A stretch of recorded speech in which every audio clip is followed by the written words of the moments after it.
Hello, I'll be taking you through our project called Retrieval Augmented Fine-Tuning for resume screening with knowledge distillation. My name is Natajola Christine from Group 7, and this is how far we have gone with our project. So, the contents of this presentation are as below here. There is introduction, related work, problem statement, research questions and objectives, research contributions, methodology results, conclusions, and many others. So, background introduction, resume. This is a resume screening overview. So, manual resume screening is ineffective, time consuming, and biased with poor ability to deal with large numbers of applicants. This is because in different companies, as they are going through these resumes of different applicants, it's very time consuming and it may include biases, unintended bias, while employing these different applicants like name, religion. People may unintentionally consider some things instead of considering the actual skills that they need. So we introduce in this project an intelligent automated resume screening system with retrieval augmented fine-tuning and knowledge distillation. So what we shall be using is natural language processing, and this is used to read resumes and match them with the job requirements. So it does exactly what these people that will be the people that screen the resumes or go through those resumes physically and screen them. So this natural language processing is going to be helping us do that. Then knowledge distillation. Knowledge distillation improves the use of, instead of using a larger model, it helps use a smaller model that is more efficient, faster, and keeping the accuracy of the larger model. Then resume passing. Resume passing. So let me say this is like a process that we're going to go through. So the first process is resume passing, which is going to be including getting the unstructured resumes and making them into structured data so that it can be easy to analyze and process them.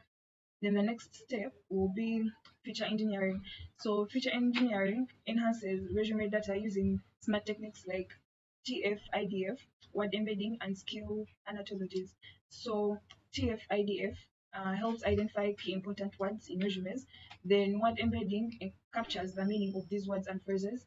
Then skill ontologies recognizes and categorizes the different skills that are found in these resumes.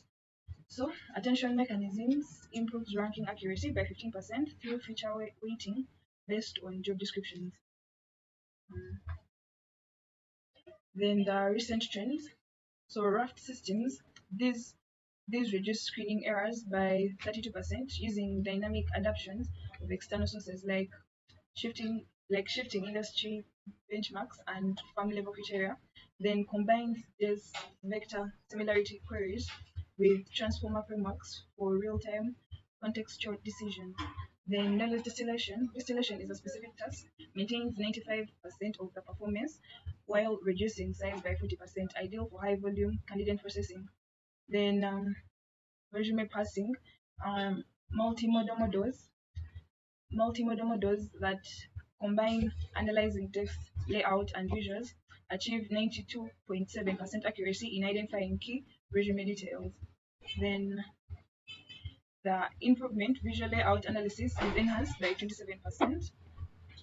And the continuation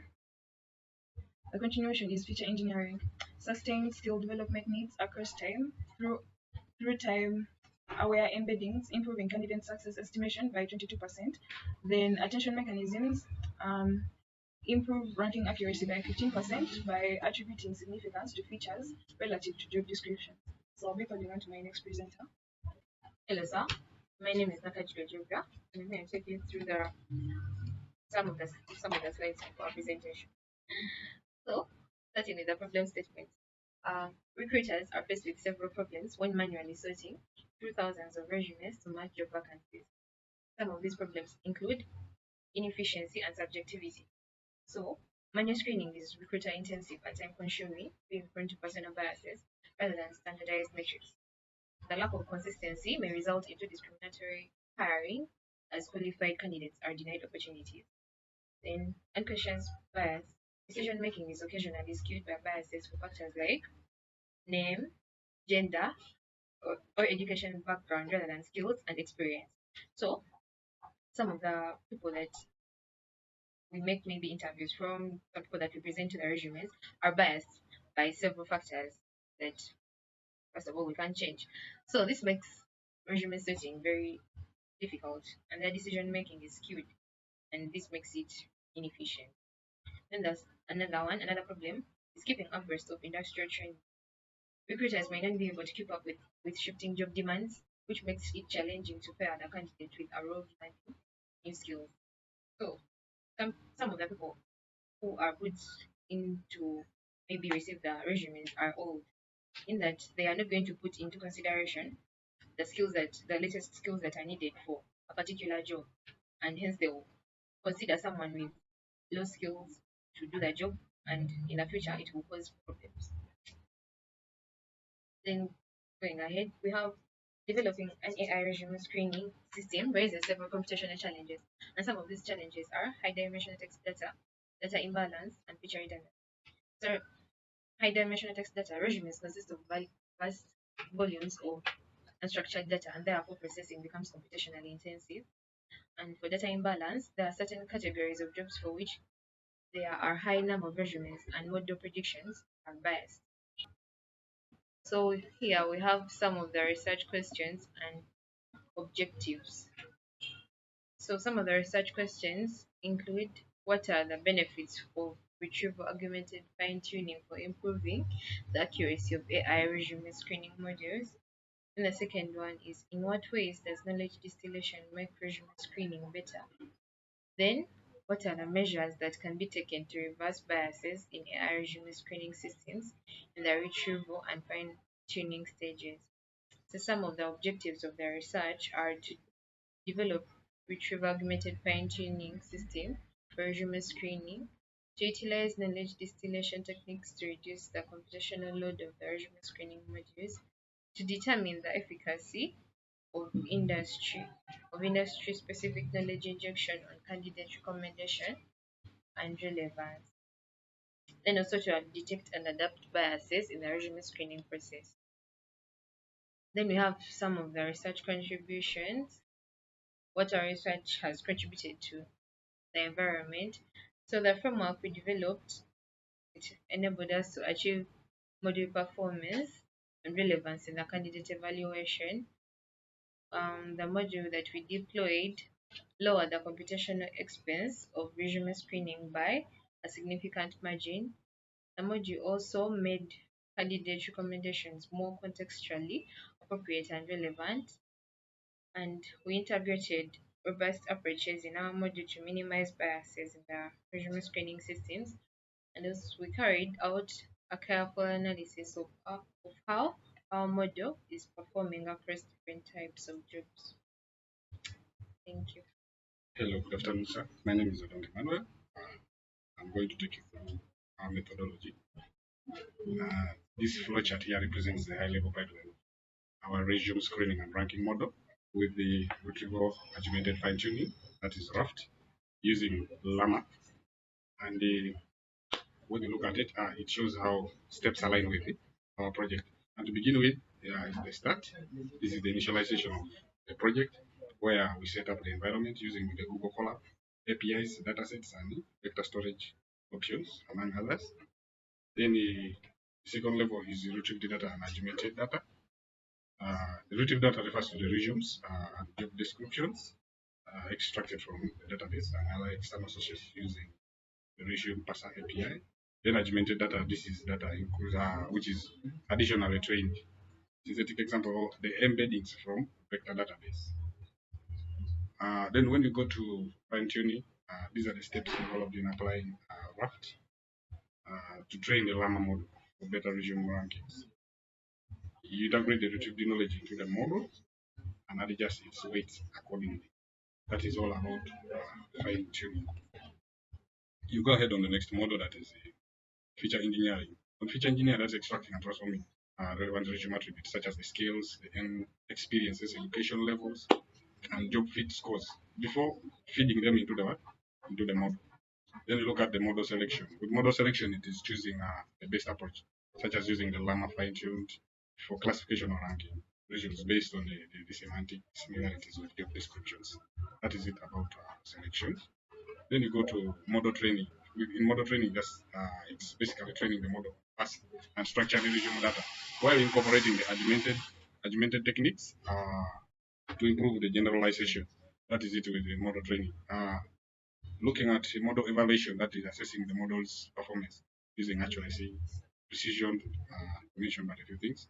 That is to determine how well it ranks the regimes.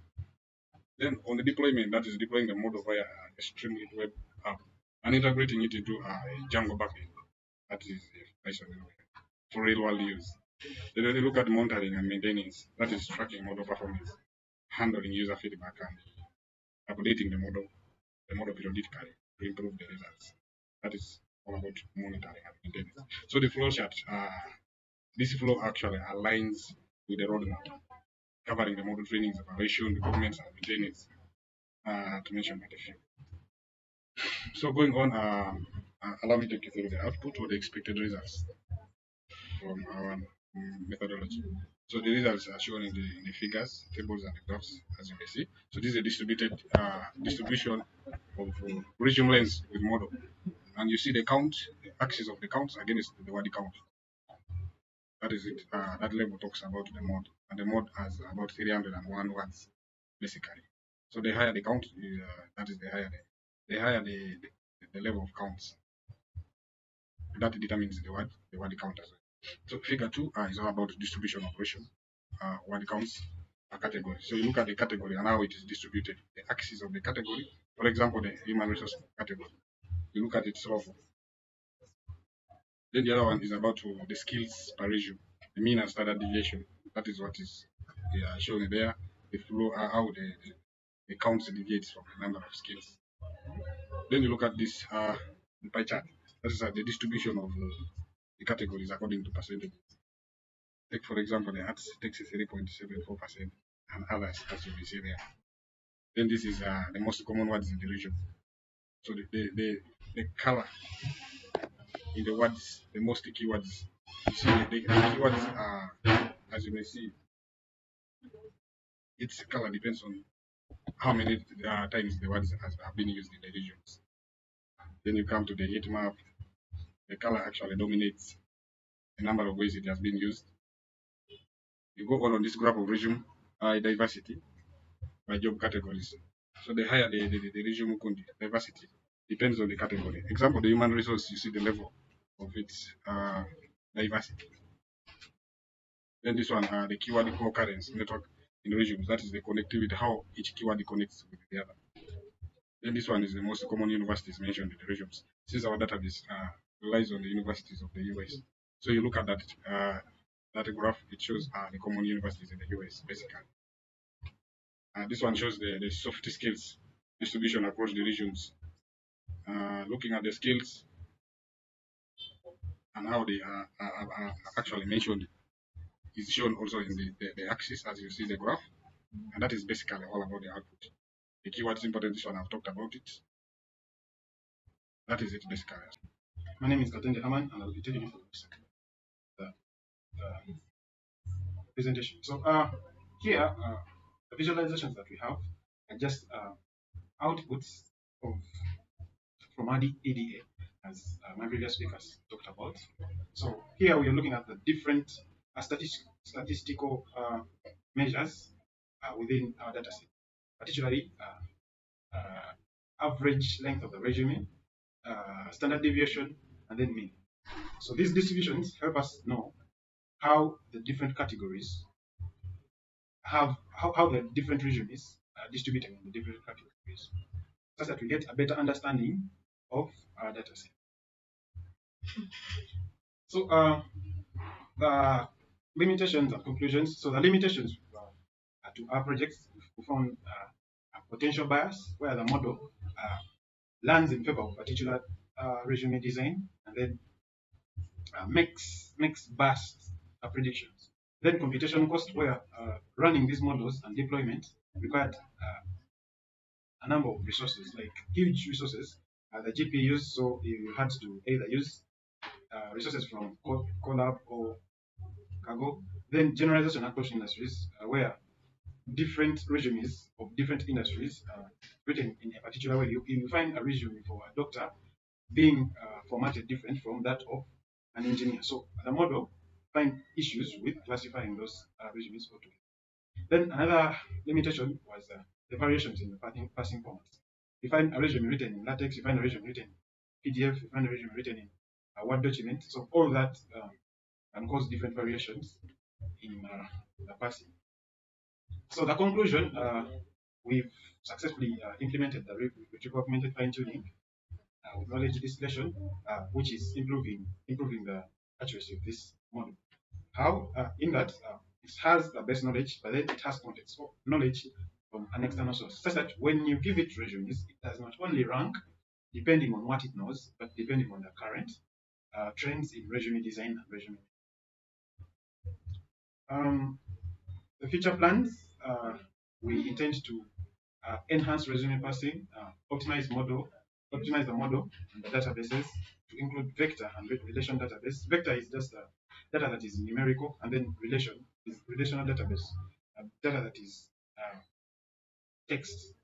Then seamless deployment, we want to integrate an API with the ATS such that it can work with for a real-world adoption for this model of us. My name is Kateli Haman.